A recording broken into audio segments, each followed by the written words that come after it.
Good morning, everybody. In the 100 years between AD 98 and AD 192, Rome had 5 emperors: Trajan, Hadrian, Antoninus Pius, Marcus Aurelius, and Commodus. 6 if we count Lucius Verus, who was co-emperor with Marcus Aurelius for several years. In the 50 years following the death of the last of the Severan emperors, a young man by the name of Alexander Severus, who died in 235 AD, Rome had 20 acknowledged emperors and many more pretenders to imperial power. Rarely did anyone hold on to power for more than a few years, and some of them lasted only a matter of months. I like to think of the emperors as changing as quickly as the seasons in the 3rd century AD. Any wrong move led to assassination and replacement, not by the Senate, but by the provincial armies, Civil wars were extremely commonplace in the 3rd century AD, and it was a very bad time for the Roman emperors, who could literally be stabbed in the back at any moment, and many of them were. The Roman frontiers were in danger, the economy was in shambles, and the vast bureaucracy was also suffering significantly in the 3rd century AD, largely because of a lack of central control. In view of this chaotic situation, there was very little time to build buildings, which is obviously what's significant to us in the context of this course. In many ways, I think one can describe vis-a-vis architecture the 3rd century AD as essentially a wasteland, an architectural wasteland. There were no forums in the 3rd century AD, there were no basilicas, and there were no baths. We will see that the major project in the 3rd century AD was not unexpectedly, given this situation, a major defensive wall. That was the main architectural commission in the 3rd century AD, and it's with that wall that I want to begin today, the so-called Aurelian walls.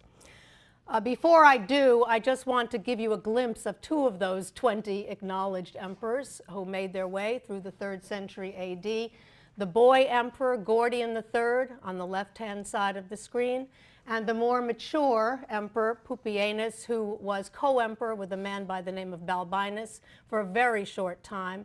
And in fact, just to give you a sense of the flavor of the 3rd century, both of them were dragged from the palace not too long after they had ascended to imperial power, murdered, and their bodies tossed in the Tiber River.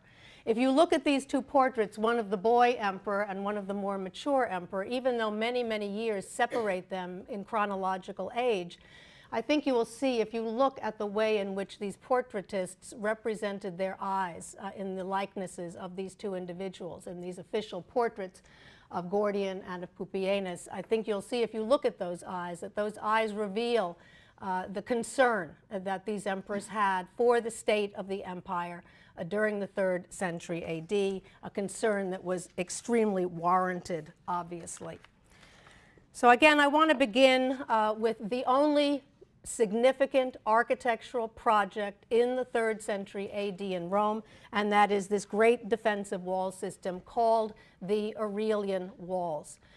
The Aurelian walls were built for 2 main reasons. One, because the earlier walls, the so-called Servian walls, which we studied at the very beginning of the semester, which date to the Republic, 378 BC is when they were dedicated. So, way, way back in the beginning of our discussion of Roman architecture, you'll remember that those Servian walls, and I can show it to you with this plan here of the walls during ancient Roman times, the Servian walls encircled just the 7 hills of Rome. So this central area here where we see the Palatine, the Capitoline, the Celian, the Quirinal Hill, that was the location of that original Servian wall. as the city grew, as the population grew, as more people were brought back to Rome through the various wars and through the enslavement of large numbers of people, the city grew significantly in size. And so by this time, by the 3rd century, the Servian wall was essentially useless to protect Rome from those barbarians that were literally at the gates at this particular point in Roman history. So they needed to build that wall to protect the city.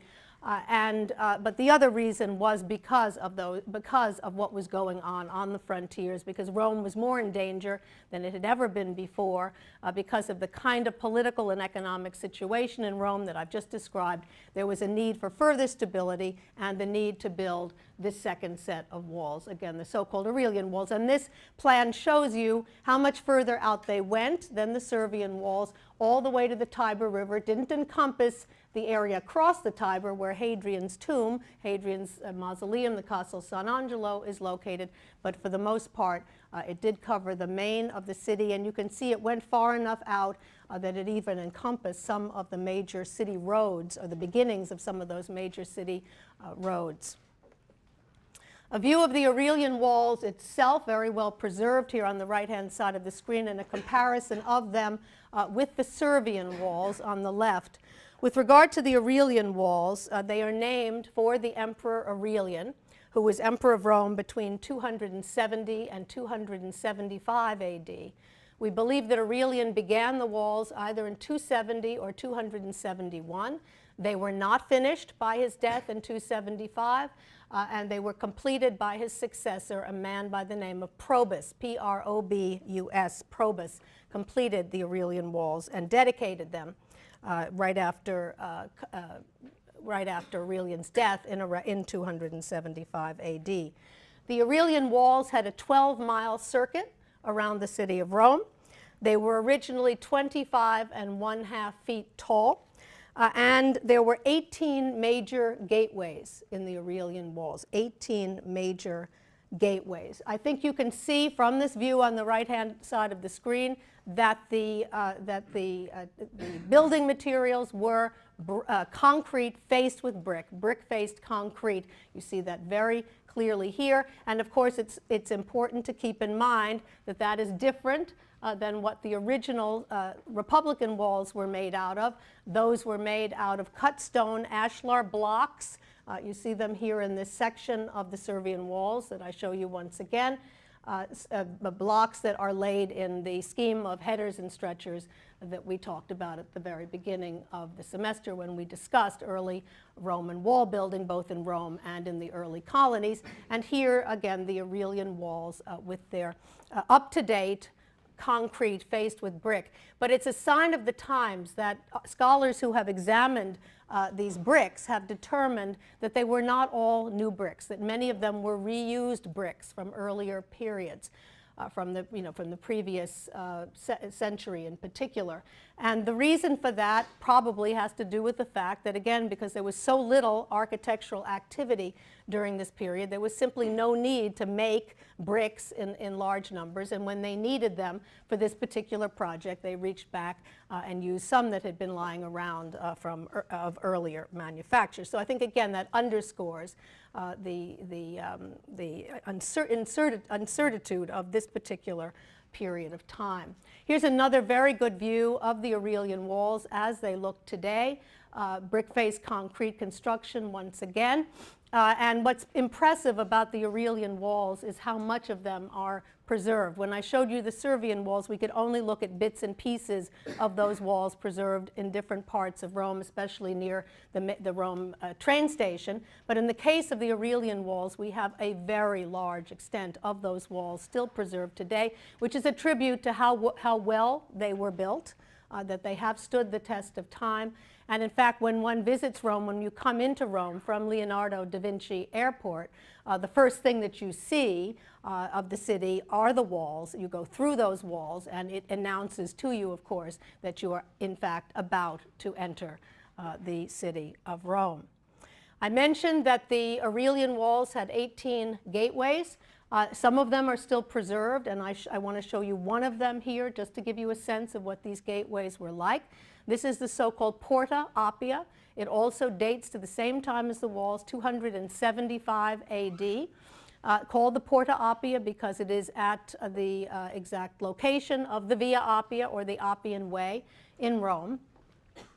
The gate, I'm going to show you how the gate looked in the time in 275, and then how it was altered somewhat later. You can see from the monument list that although it was built originally in 275, it was restored by two Byzantine emperors by the name of Honorius and Arcadius. So this is in the post-Roman period of AD, and they did that in AD 401 to 402.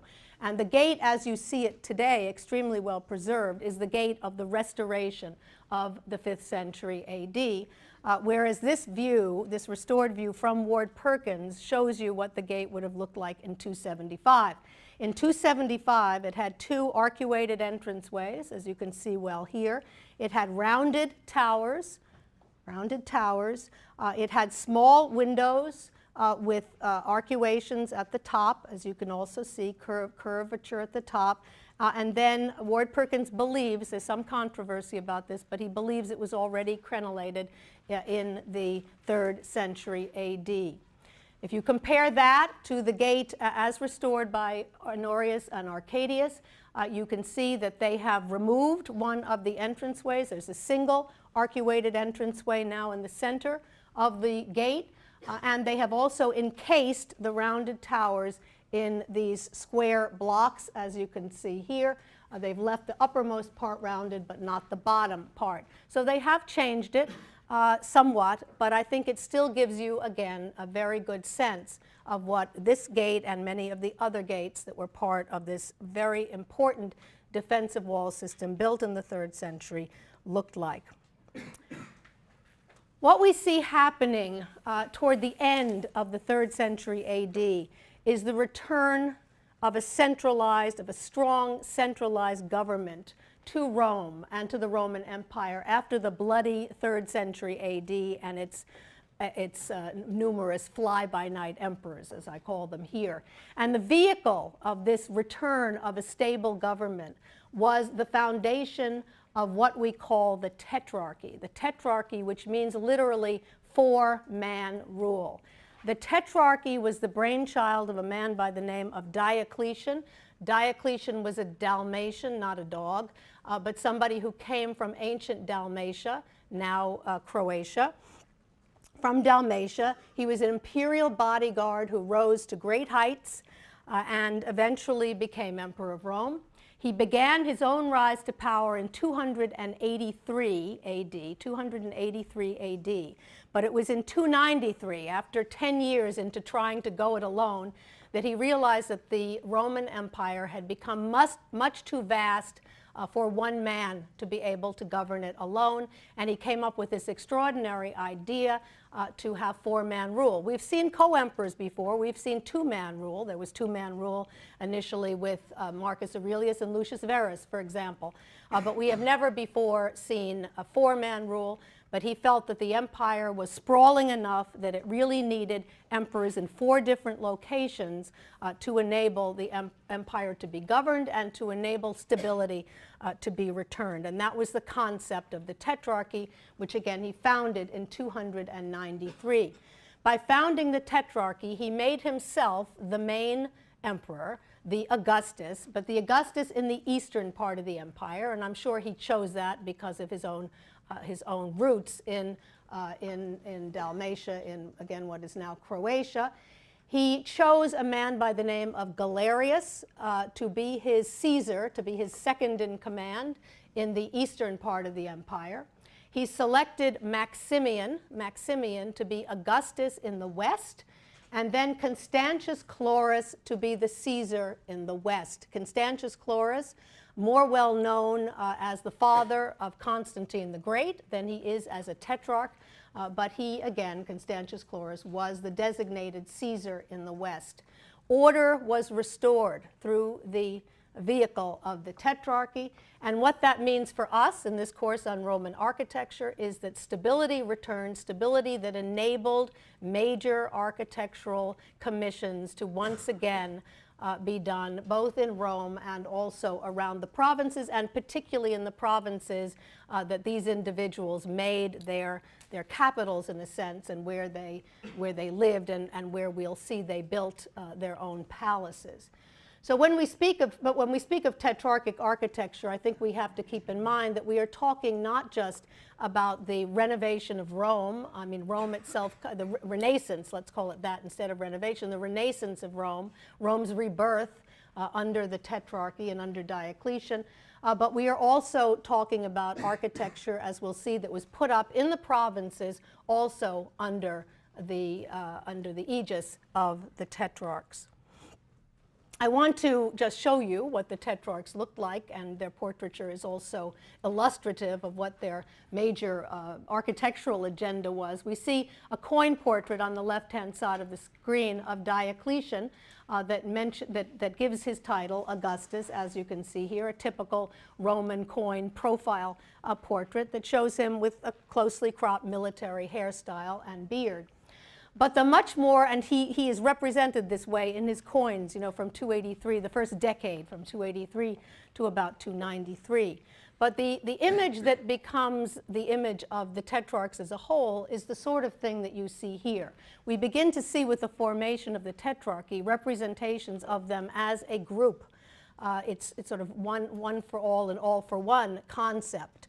That they are shown in mutual support, holding each other, in fact, embracing each other in mutual support as they try to restabilize the government.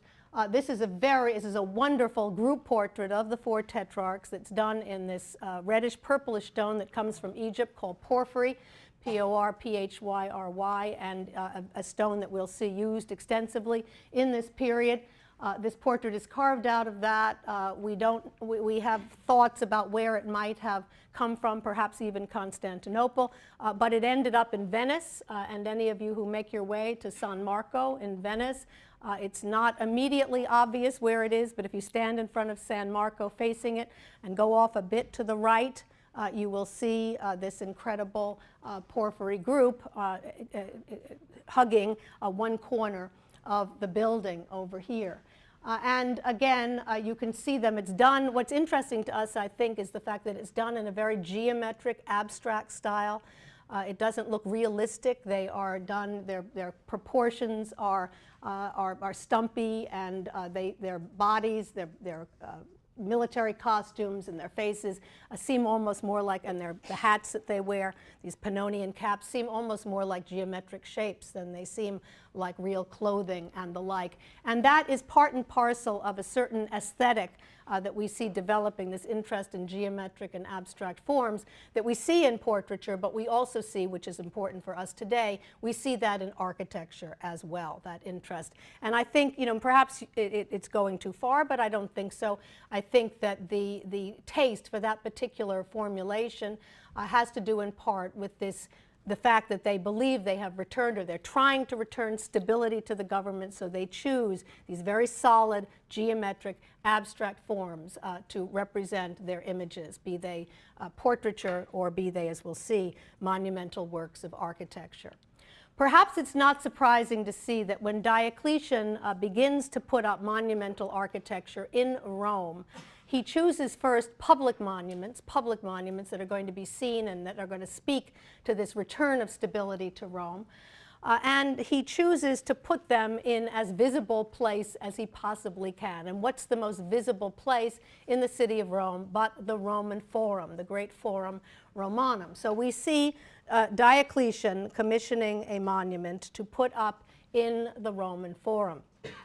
That monument is referred to by a variety of names. We usually call it, and I've indicated this for you on the monument list, we usually call it, the preferred name for it is the decennial monument, the decennial monument. But it is also sometimes called the five-column monument, and it is sometimes called the Tetrarchic monument. It's called the Tetrarchic monument because it honors the four Tetrarchs. It's called the five-column monument because it's made up, as we'll see, of 5 columns. And it's called the decennial monument because it honors the decennalia, the 10-year rule of the Tetrarchy. The Tetrarchy founded in 293. The monument is put up in 303, so 10 years of rule. And it also honored the 20th anniversary, the Vicenalia, Vicennalia, the Vicenalia of Diocletian, because Diocletian had become emperor in 283. So he's lasted 20 years, which is extraordinary, considering some emperors of the 3rd century only lasted a matter of months. He's lasted 20 years, and his Tetrarchy has lasted 10 years. And it's time for a celebration, and he puts up a major monument in the Roman Forum. Let me show you via this map first, or this plan of the Roman Forum as it would have looked between the 3rd century and the 7th century AD.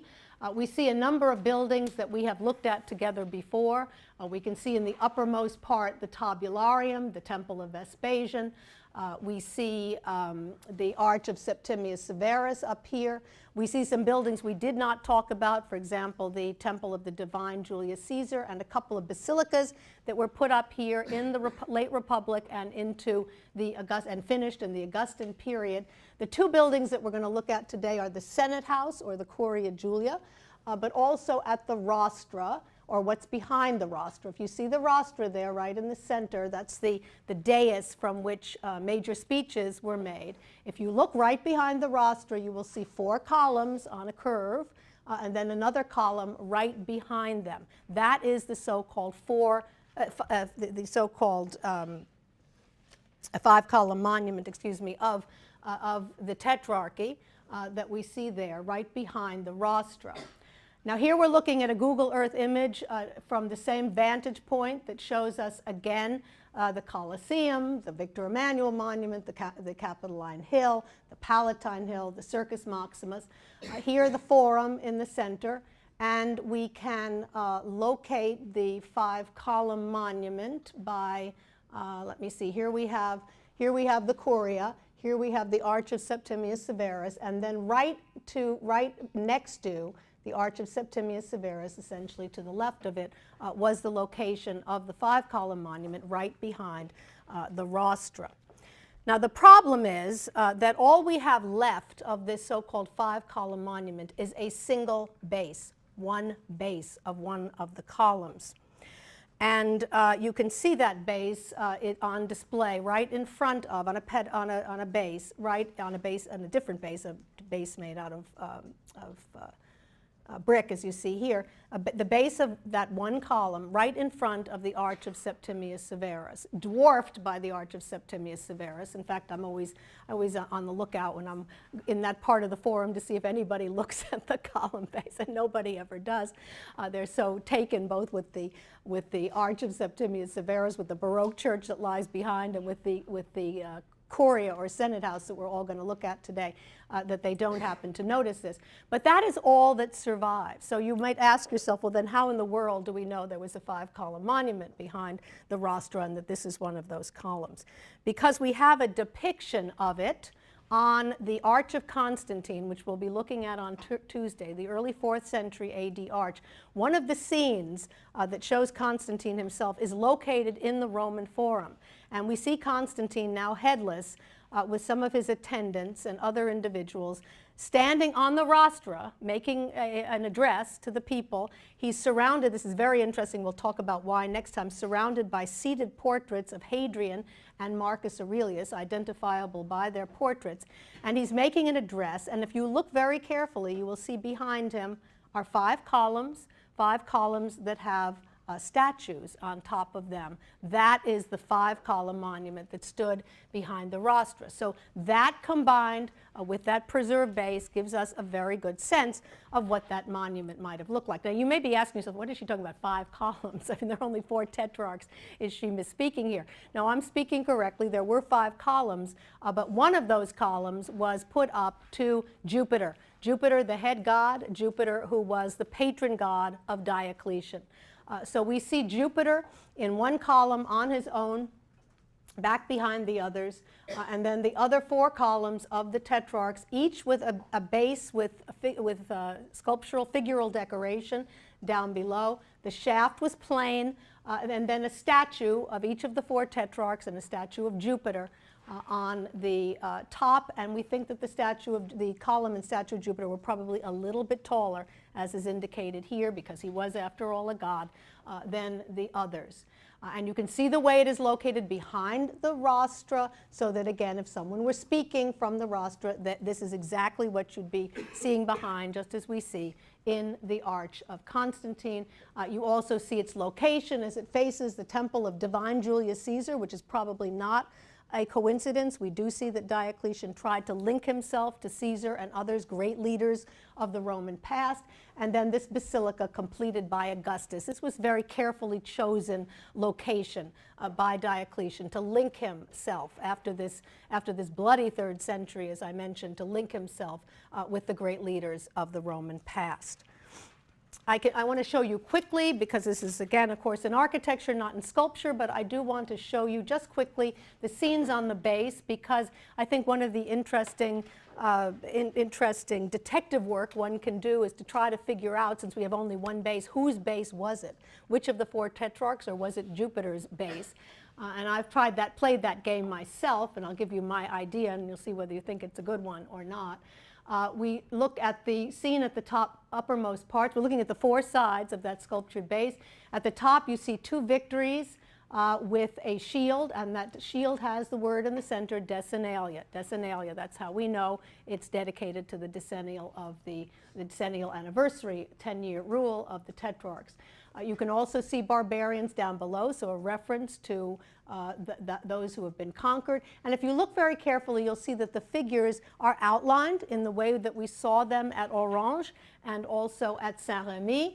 And then some of the items, including the arms and armor, are actually inscribed, carved on the stone, directly on the stone. So there's very interesting use of outlining here. Here I don't think the reason for it is the same.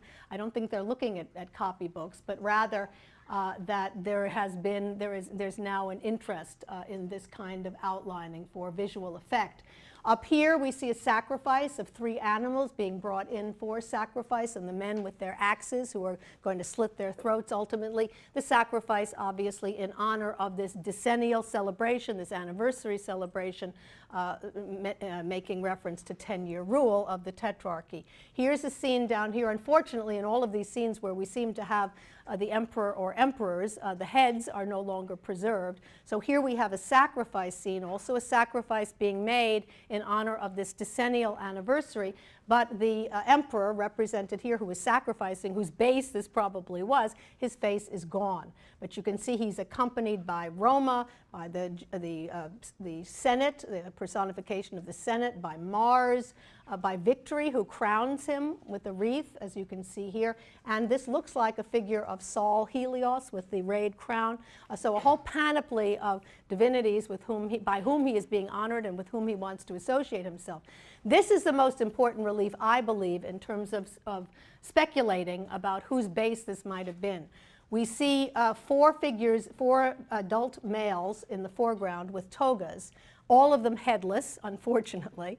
But 4 of them, that's no coincidence, all 4 standing there. So while we see one of them, this is his base, one of them sacrificing here. I guess one could argue it's Diocletian as the head of the Tetrarchy. That would be another possibility.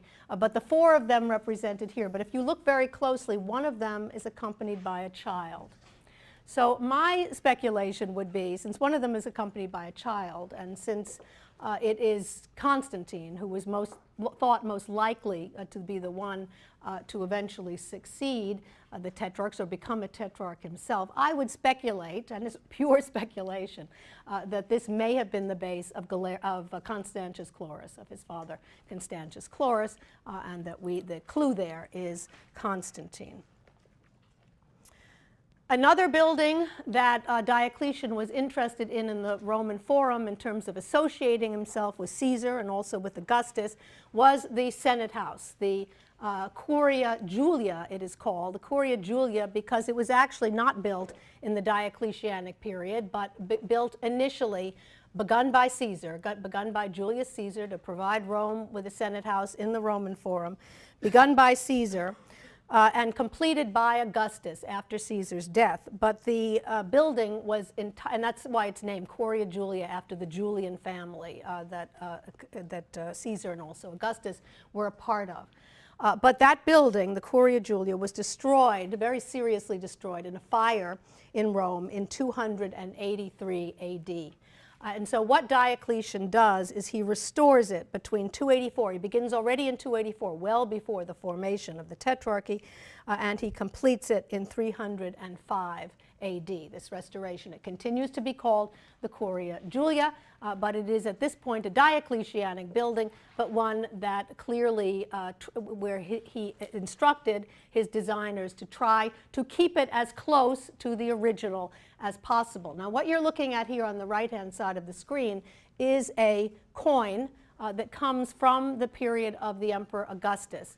And it purports to represent, I don't think there's any question that it represents, given its inscription and so on, the Senate House in Rome, as it would have looked as completed by Augustus. And he's in fact celebrating the completion of this monument and associating himself through this coin with his divine adoptive father, Julius Caesar. If we look at the form, if we look at the exterior of this monument as it is depicted on the coin, you will see that it is a regular square. The front of the building it looks like a square with a very large pediment at the top, although I think that was accentuated here at size in order to allow the die cutter to include the sculpture in the pediment and also the sculpture decorating the eaves. We see the doorway right here. We see there seem to be a triple window up above the doorway. And if you look very carefully, you will see that there seems to be a portico, a series of columns that are there to relieve the severity of the otherwise very geometrically ordered facade. So that's what we think it looked like in the time of Caesar based on that coin. You see it over here in plan. This is a plan of the Forum in Rome in the Augustan period, 10 AD.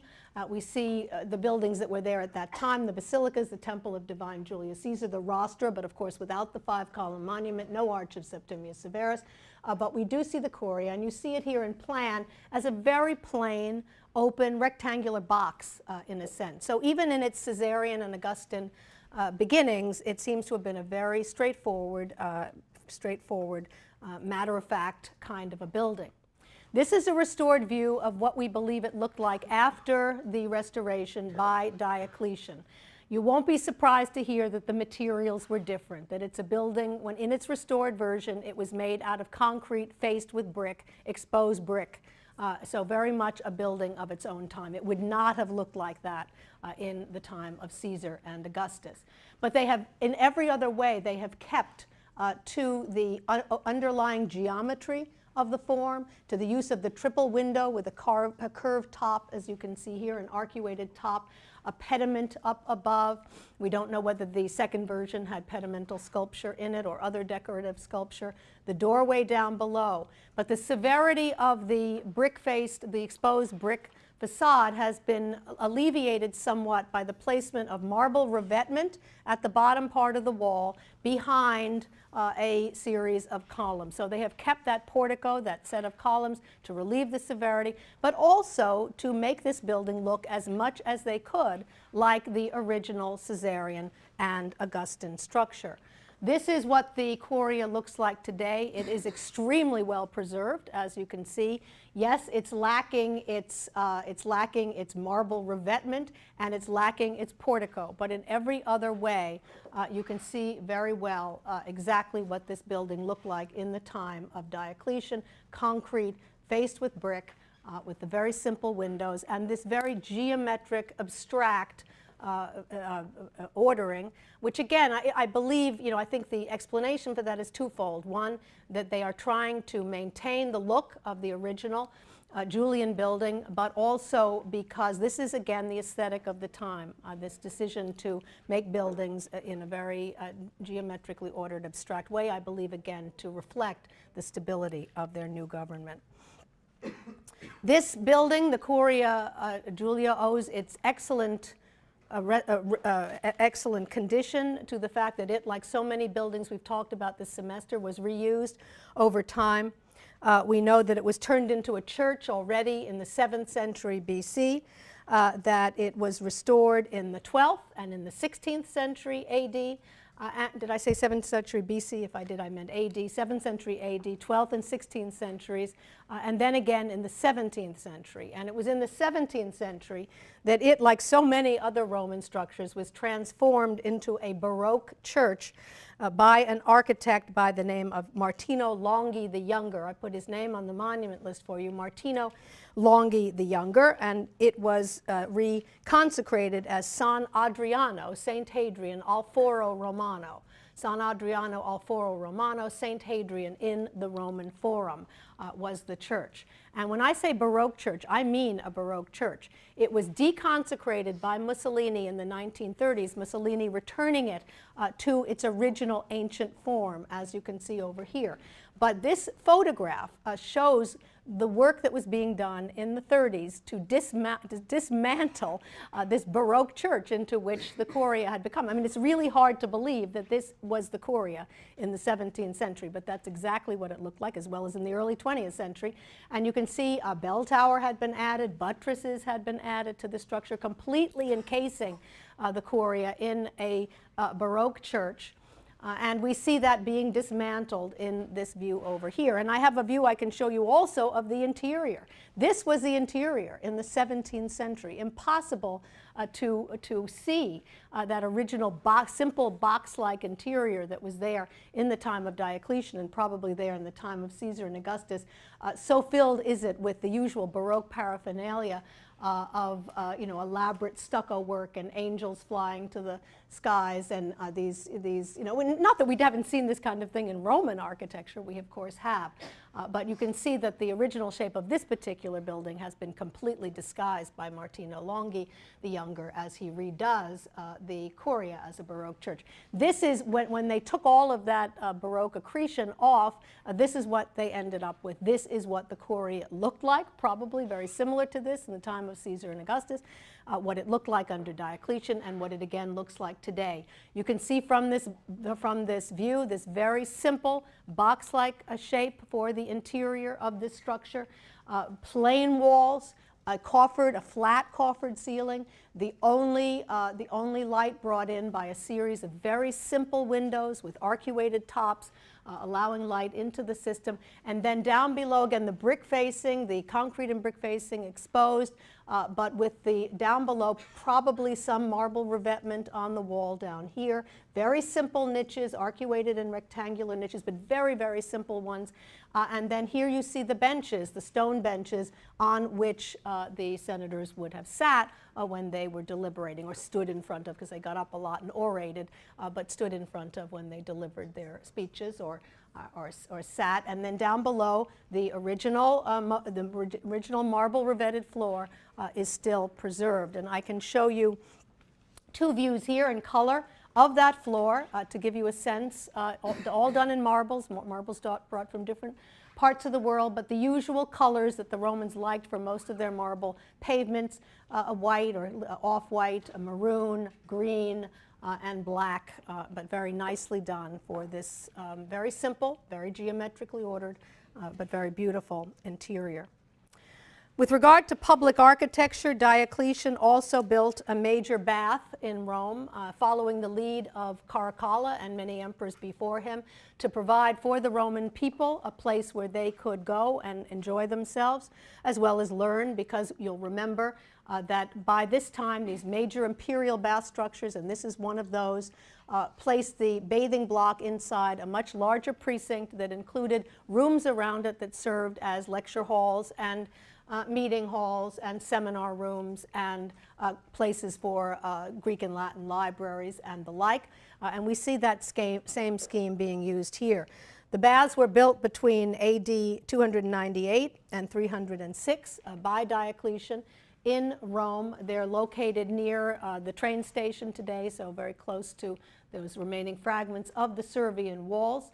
And you see again that plan here, and you see that the outer precinct has one of these large hemicycles that what may have been used for performances, as you can see, and that it is like the other imperial baths that we've looked at, with the central bathing rooms in the center in axial relationship to one another and in the usual sequence, and then with other rooms disposed around them on either side in a symmetrical way. We see at number 4 the natatio, or swimming pool. We see, which has a scalloped, the bottom side, as you see it here, is scalloped, the wall is. The number 3 is the frigidarium, the cold room of the baths, which had a triple groin vaulted ceiling.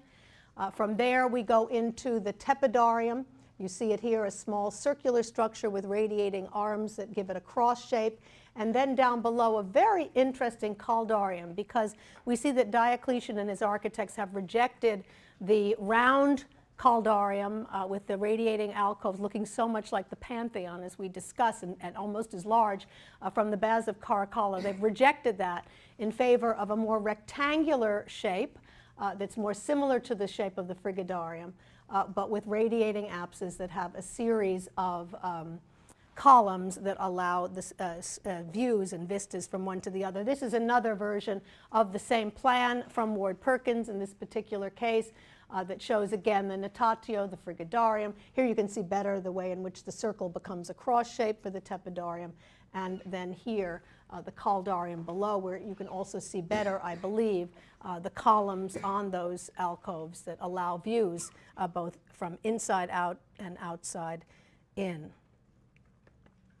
And here is still another one. This is the one that you have on your monument list that shows you those spaces once again from the other direction.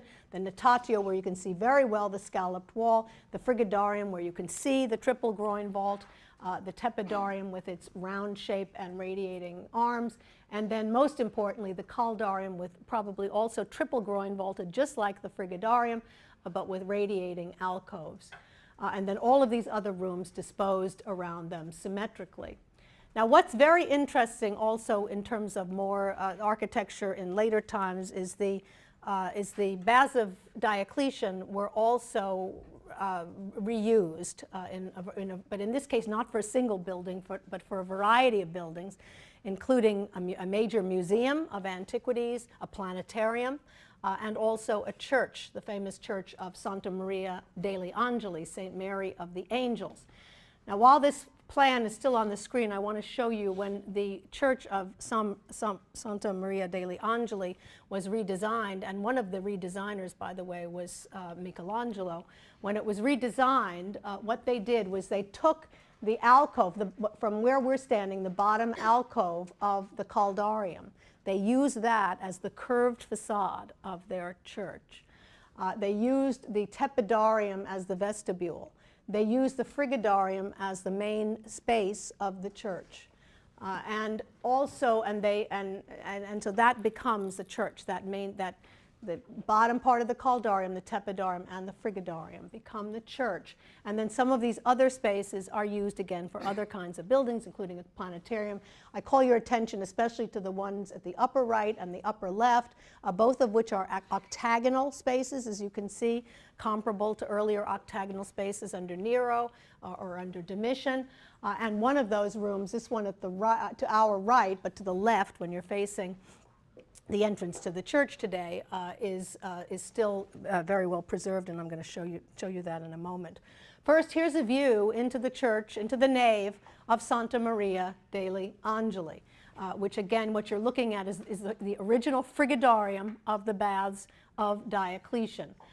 You can see all the things one usually sees in a frigidarium, and I show you a restored view of what we think the frigidarium of the baths of Caracalla looked like in antiquity. And you can see there's a close resemblance between the two. The groin vaults are still preserved. We see original columns here, granite columns with capitals. Some of the capitals are ancient, some of them are not. And we see a lot of color, just as we would have seen in the original baths of Caracalla, of Diocletian.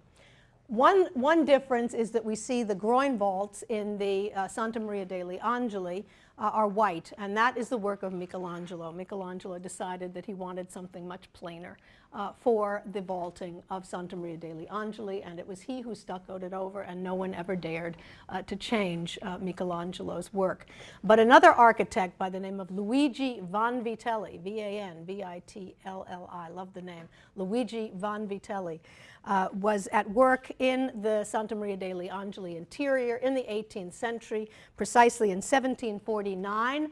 He came in to spruce up the decoration, and it was Vanvitelli who added to the original Roman granite columns, who added these mottled, you see these mottled pilasters, I'll show you a detail of them in a moment, with their capitals, some new capitals to match the ancient Roman capitals. He added a lot of the stucco decoration that you see here now, and a lot of the altar pieces were put in the 17th and 18th century to make it the church that it needed to become.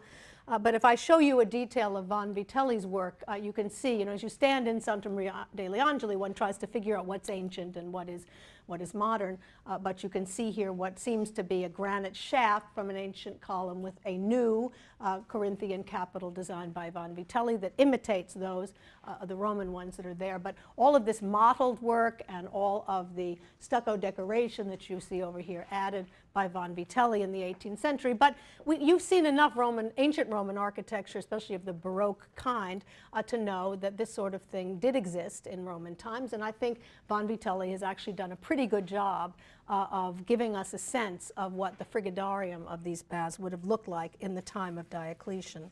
Now here's the facade, and so you see exactly what I described before. This is one of the alcoves. You can see the concrete, brick-faced alcove that they have. I mean, this is the simplest facade of any in Rome. There's nothing quite like this, but it's so typical of the Italians to take wonderful advantage of what there is. And so in this case, they decided best to leave it as it is. It speaks for itself.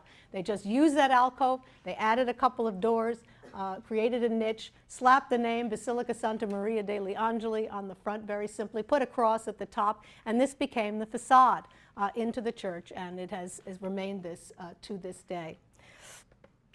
Here's another view of the baths of Diocletian as they look today. We're looking at the outside where we can see the outside of the frigidarium with its windows and its groin vaulting exposed on the outside. This is the tepidarium and the roofing of the tepidarium, and over here you can see the curved facade that's the part of the caldarium that survives, used as the facade of the church. And then as you stand here, if you go to the right, you can go and look at what one of those octagonal rooms looks like today. And what they've done, they've taken advantage. This is a spectacular space. This was just, we don't know exactly what purpose this served in the bath originally. But it's actually a space that's more similar to the caldarium of Caracalla's baths than it is to anything else in the baths of Diocletian. But you can see that they have taken advantage of this extraordinary octagonal shape with radiating alcoves, going back to Nero's Domus Transitoria, Domus Aurea, to use as a place to display some of the greatest works of sculpture in the part of these baths that now serves as a museum. One very interesting feature, though, that I want to point out to you that will become important for something later we talk about today and for Tuesday's lecture is the fact that you do see them using here windows in the lower part of the dome. Windows, arcuated windows, to allow light into the system. We see this development in late antiquity where they move from providing light through the oculus to providing light through a series of windows. And again, they're sophisticated enough in their use of concrete to be able to do that, and we see that's a trend. Diocletian was as interested in private architecture as he was in public architecture.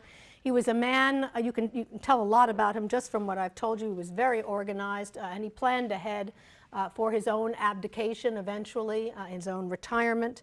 And he wanted to live ultimately back in where his roots were, on the Dalmatian coast.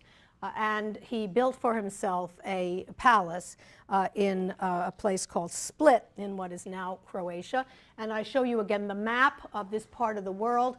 If you look at Pola, I can't reach it from where I am, but if you look at Pola, where that is, and down the Dalmatian coast, you'll see Split right below that, Dubrovnik is at the base. This is actually a view I took of Dubrovnik just to give you a sense of this part of the world. It's magnificently beautiful there, and one can imagine why Diocletian was drawn to return to his homeland for his palace. So we are looking here at the plan of the Palace of Diocletian, which is extremely well preserved. This is from Ward Perkins.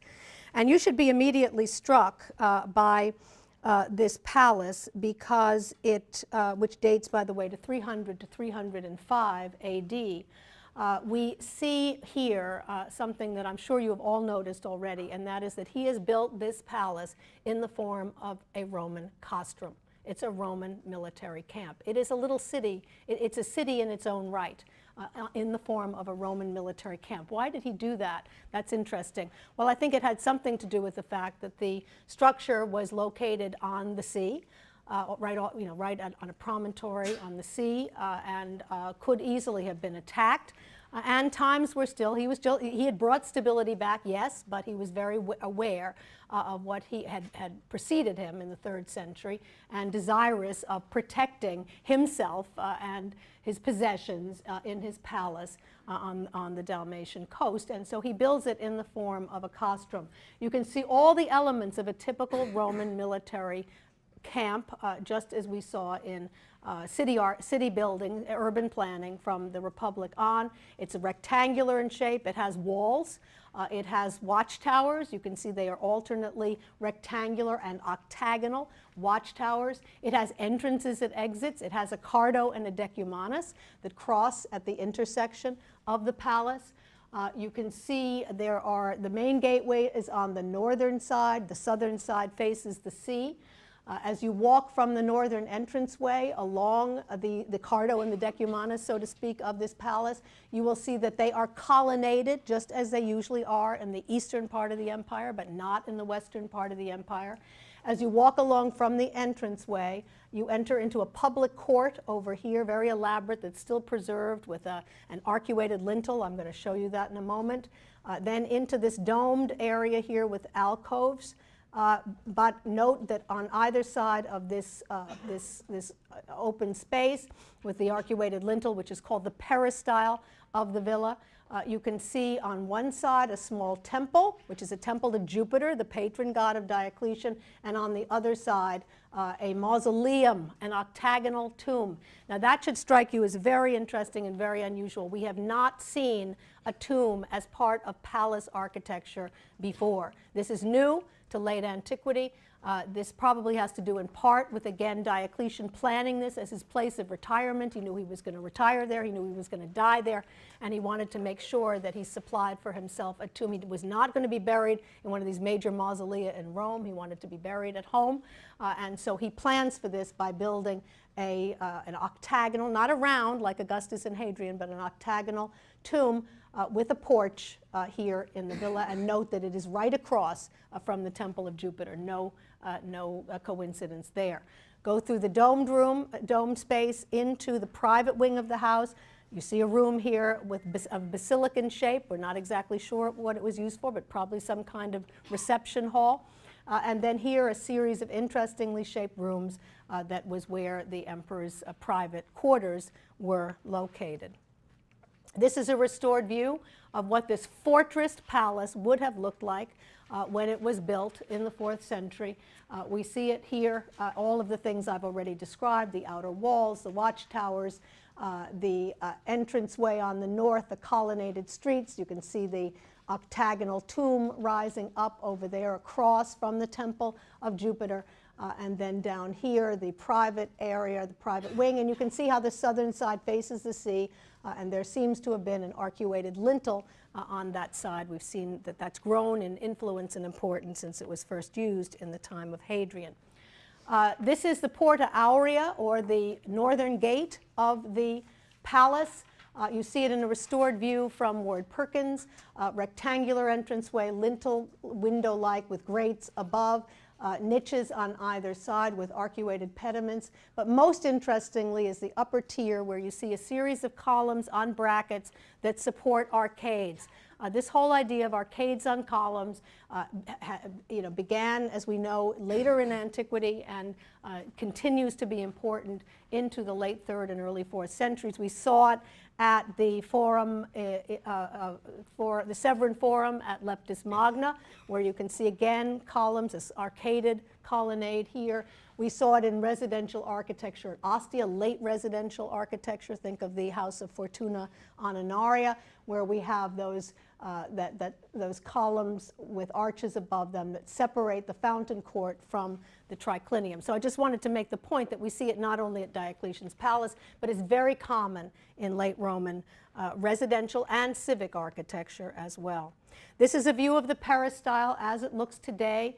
We are walking, we've come from the north gate, we're walking along, we're hitting the peristyle. We're going to be going from the peristyle into that domed area here. Imagine views through the columns of the peristyle, and some of those columns are still preserved, as you can see them, the original columns. Views clearly of the Temple of Jupiter and of the mausoleum of Diocletian on the other side. Arcuated lintel here inside, a complete pediment. So that scheme also used as the major decoration of the peristyle in the palace of Diocletian. Here's a view of what the small Temple of Jupiter looks like. We're looking, it originally had a statue of Jupiter. Now it has a statue of St. John the Baptist. But you can see the shape, very much like the Curia. A box-like shape, very simple. In this case, not with a flat coffered ceiling, but with a barrel-vaulted coffered ceiling. But again, very simple, very geometric, and we can see that that barrel vault is exposed on the exterior. We can see the shape of the barrel vault from the outside as well as from the inside. Here, a view of the octagonal tomb. The plan of that tomb, an octagon with colonnade around it, columns on the inside radiating rectangular and curved niches, but a porch. The whole idea of the porch, not unlike the Pantheon, except that it's octagonal instead of round. Porch on the front, deep porch, freestanding columns, facade orientation, single staircase. So this is very similar to things that we've seen earlier. And two quick views, one engraving of what the mausoleum, the octagonal mausoleum, would have looked like. With its, you can see it's faced with stone, with its entranceway, facade, and staircase. And here you can see it is very well preserved still today in Split, where you see the surrounding columns, you can see the octagonal shape and the stonework, all still very well preserved, as is the interior. Interior very ornate, with columns projecting from the walls, supporting these projecting entablatures, deeply drilled, dematerialized in the Baroque manner, with lots of sculptural decoration, representations of victory and death, and victory over in hunting, and victory in war, and consequently, this close association, as we've seen, among all of those, and then scenes of both. With a portrait of Diocletian and a portrait of his wife Prisca, both of those being carried in these wreaths up to the heavens by flying cupids. Here's another view, perhaps a better one, that just gives you some of the sense of the over-decoration, over-ornamentation, the Baroque effects of the interior of the tomb. So a very different feel to the Temple of Jupiter than to the tomb of Diocletian himself. Here he has gone all out and commissioned the most ornate possible decoration with all the Baroque effects that we've described in two tiers for the interior of his mausoleum. I want to show you a succession of other palaces, each fairly quickly, other palaces that were built during this period that may have been, well, in some cases we know for sure, but in other cases we're not as sure whether they were in fact palaces for the Tetrarchs. This is the one that's the least certain. It's a palace in the western part of the empire that we believe may have been the palace of Maximian Augustus in the west. And in fact, yeah, so let's look at that first. And that dates, as you can see from your monument list, to sometime in the early 4th century AD. Now, if you look at the plan of this quickly, you will see that it is very, very different in feel and in plan from the palace of Diocletian at Split. This may have something to do with the personality of Maximian or whoever the commissioner was, but it may also have to do with the fact that this is not on the sea, but in a remote town in south-central Sicily, which was much less likely to be under attack than the palace at Split. In fact, as you look at this, you must be reminded, I'm sure, of the Villa of Hadrian at Tivoli. It is very similar to that, with a series of a sprawling villa with a series of very interestingly shaped rooms spread across the terrain, interacting with nature, just as they did at Hadrian's villa at Tivoli. Very much a countryside villa, and I think Hadrian's villa clearly the main model. As we walk through this axonometric view, you see we enter on the western end. At one, we see a horseshoe-shaped vestibule with columns all around. This villa, just like Hadrian's villa at Tivoli, does have a lot of columns. We see those here. Then you make an abrupt right into this passageway here at 2A, then into the peristyle court with columns all the way around, a pool in the center, an interestingly shaped pool in the center, and then a series of living spaces to either side. At 2C, we see a transverse corridor, which is very important because it links various parts of the villa to one another, but it was also very decorated with mosaics, many of which are preserved, and I'll show you those in a moment. 2D, with its niche at the end, probably a kind of audience hall. 3 is where the private compartment is for the emperor, and you can see that that too is fronted by a small horseshoe-shaped area. Then over here at 4, we see a tri-lobed dining room, the main dining room of the house with the triple lobes, and then down below a forecourt for that is oval in shape. So some very interestingly shaped rooms, and where we see a combination of the interest in curvilinear shapes, just as in Hadrian's villa, and in the use of columnar architecture, references to classical Greece. Over here at 5, we see several rooms, very interestingly shaped again, that make up the baths, the private baths of this particular place. One can visit it still today. Parts of it are very well preserved. We're clearly looking at the peristyle court with the pool in the center of it right here. And again, it is particularly well known for its mosaics. We see a long corridor here with those mosaics. They depict primarily scenes of hunting, and I show you a couple of those scenes here. And there's been some speculation, if this was not Maximian's, that it may have belonged to somebody who, like those individuals who had the hunting baths at Leptis Magna, whose work it was to collect wild animals from Africa. Africa is very close to Sicily. Collect them from Africa and send them to supply them to amphitheaters around the world. Even though most of these scenes are hunting scenes, the most famous mosaics from the palace of Maximian, so-called, at Piazza Armerina in Sicily, are the so-called bikini girls. And I show you the bikini girls right here, and there's nothing like this mosaic anywhere else in Roman art, but you can see why they're called the bikini girls, and they are involved in all kinds of athletic activities. One of them has received a crown and a palm branch for her excellence. This one is twirling who knows what. Here, these two are playing ball, and over here we see a woman on the left with her 5-pound weights working out. So I mean, this is probably as close as we get to. I mean, this is very hard to interpret exactly what this means and what it's all about and why it's here. But perhaps we can see it as a kind of women's version to the mosaic that we saw in the baths of Caracalla with the famous athletes of the day. I mean, perhaps these were famous women athletes of the day, some of whom were good enough even to be awarded prizes. But the jury is out on exactly what these were and why they're there. But they're memorable, these inimitable bikini girls, and very, very famous, along with the Alexander mosaic, probably the most famous mosaic surviving from Roman antiquity. Again, I want to show you just very briefly to give you an inkling of a couple of more palaces. One of these we know for sure is the palace of Galerius in the northern part of Greece, the palace of Galerius. Galerius, as you'll recall, was the Caesar in the eastern part of the empire to Diocletian. And I should mention, I think I neglected to mention, that Diocletian did, by the way, abdicate on the 1st of May in 305 AD. He voluntarily stepped down. And when he voluntarily stepped down, the Caesars were elevated to Augusti, and two new Caesars were chosen. Galerius became an Augustus, and he built for himself this extraordinary palace in northern Greece at Salonika.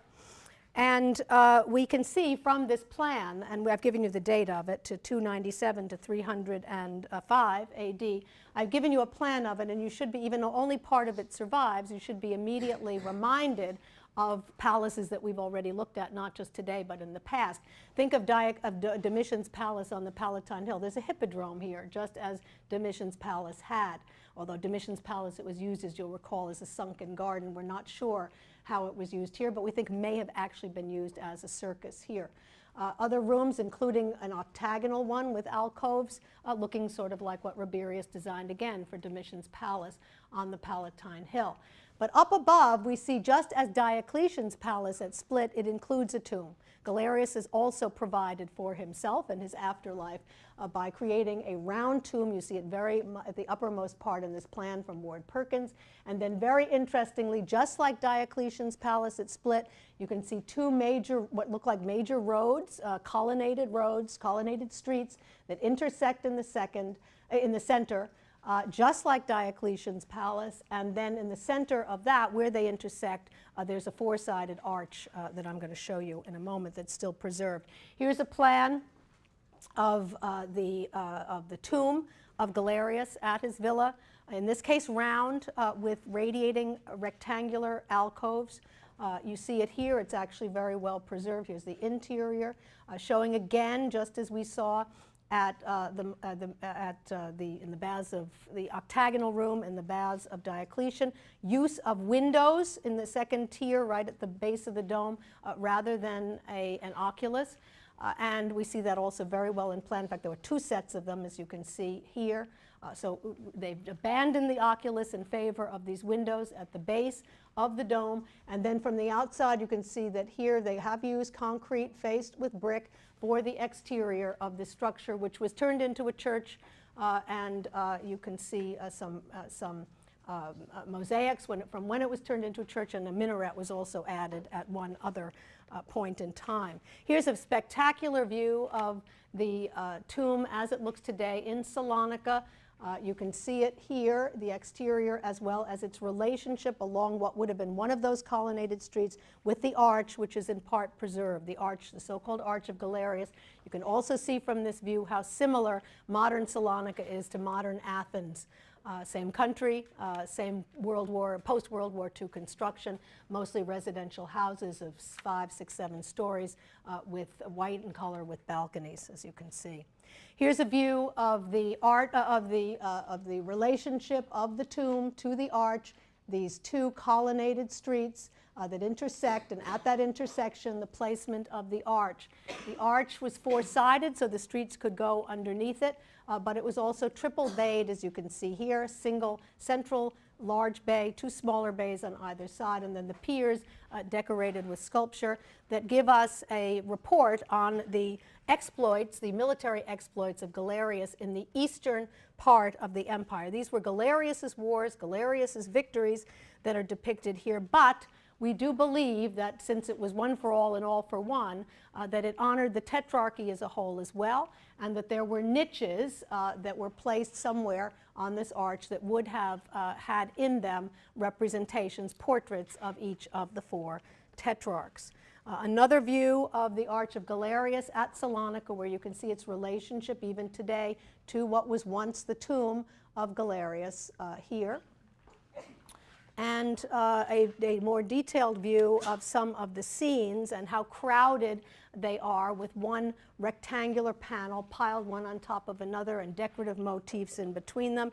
And if we look at a detail, we see the usual scenes that we see on things like this: the emperor sacrificing, the emperor on horseback trampling barbarian enemies, the emperor seated with the other tetrarchs down here, and with a host of gods and goddesses in personification. So again, an honoring of Galerius's own personal victories, but an expansion of those to include reference also to the Tetrarchy as a whole. We're going to be talking next time about two men in particular, a man by the name of Maxentius and Constantine the Great. Constantine the Great, as I've already mentioned, was the son of Constantius Chlorus. Maxentius was the son of Maximian. So we see the generations continue, and the sons of the tetrarchs also want to be tetrarchs themselves, if not sole ruler. And we'll see Maxentius and Constantine do battle against one another in Tuesday's lecture. But I just want to mention, we'll talk about Maxentius in some detail next time, especially his construction, or his beginning construction on a great basilica in Rome that Constantine eventually finished, the so-called Basilica of Maxentius Constantine, or the Basilica Nova. But I want to mention just in passing today about a villa that Maxentius built in Rome, on the Via Appia in Rome. Just around the circle, and to show you that some of these palaces were still, they were being built in these capitals elsewhere in the world, but were still being built in Rome. And we know that Maxentius built a villa in the early 4th century AD, as I said, on the Via Appia, and there are some remains of it today. I show you a general view of those here, and a view from the air from Ward Perkins, I believe, that shows you that part of that villa, which is still preserved, was another one of these hippodromes, this circus. And in this case, we know that this circus was used as a circus, that horse races took place here, and that it was built to hold 15,000 spectators to come out onto the Via Appia to see horse races at Maxentius's villa. We also know that this villa had a tomb that Maxentius provided for himself, and perhaps for his family as well, inside his villa. So we see this same idea that we've seen in the provinces being used at Rome, in Rome concurrently. A tomb that is not all that well preserved, but there is enough where we do believe it was a kind of mini pantheon. And I show it to you here in two restored views that give you a sense of what it would have looked like, that it was indeed a mini pantheon, that it was round, that it had a traditional porch in the front with columns and pediments, deep porch, freestanding columns, single staircase, facade orientation, domed, as you can see here. This one looks like it reconstructs an oculus, although I don't think we're absolutely sure that this structure had an oculus, which seems an unlikely thing to do with a tomb anyway, to have an opening in the ceiling and rain coming, water coming into that tomb. But leaving that particular detail aside, we believe it was in the form of the Pantheon. A better preserved tomb that I can show you that seems to have been quite like it is this last monument that I'm showing you today, the Tor dei Schiavi, a restored view from Ward Perkins, that was a tomb that was put up in around AD 300 on one of Rome's other major streets, the Via Praenestina, as I've indicated on the monument list. And once again, we see this whole idea of the mini pantheon, but being used not as a temple to all the gods, but as a tomb, a round structure with a traditional porch on the front, a rectangular pediment, deep porch, freestanding columns in that porch, single staircase, facade. Emphasis here. You also see, interestingly enough, that this one we know did not have an oculus, and you can see that they have put windows at the base to provide light. These are not the usual windows that we've seen that were arcuated at the top, but rather round windows, sort of portholes into this particular tomb. Up above you see the plan as in Ward Perkins, round with radiating, alternating, curved and rectangular alcoves. There is some controversy about the porch, whether it had a regular, complete triangular pediment or whether it had an arcuated lintel. We're not sure. Various scholars have put forward one view or the other. But the last thought that I want to leave you with is that it's very interesting to see these mini pantheons being used as tombs in late antiquity by the Tetrarchs and by others, and if not mini pantheons, octagonal structures that also look back to the past. And I think that's important, and it's a nice note to end on, because it reminds us that when Diocletian and the other tetrarchs come into Rome after the chaos of the 3rd century AD and want to establish stability, once again, reestablish stability, what do? They look to the past. They build buildings in the Roman Forum, but they also look to the great architecture of their earlier counterparts, of Caesar, of the great leaders of the Roman past. Caesar, Augustus, Hadrian. They look to them, they look to their buildings, and they use their buildings as models to indicate that they are in a line from those earlier emperors, that they're just as much in control, that they have brought stability back to Rome, and also to the empire as a whole, which is why we see them building not just in Rome, but also around the empire as they govern from the fringes as well as they govern from the city of Rome. Thank you all. Have a good day.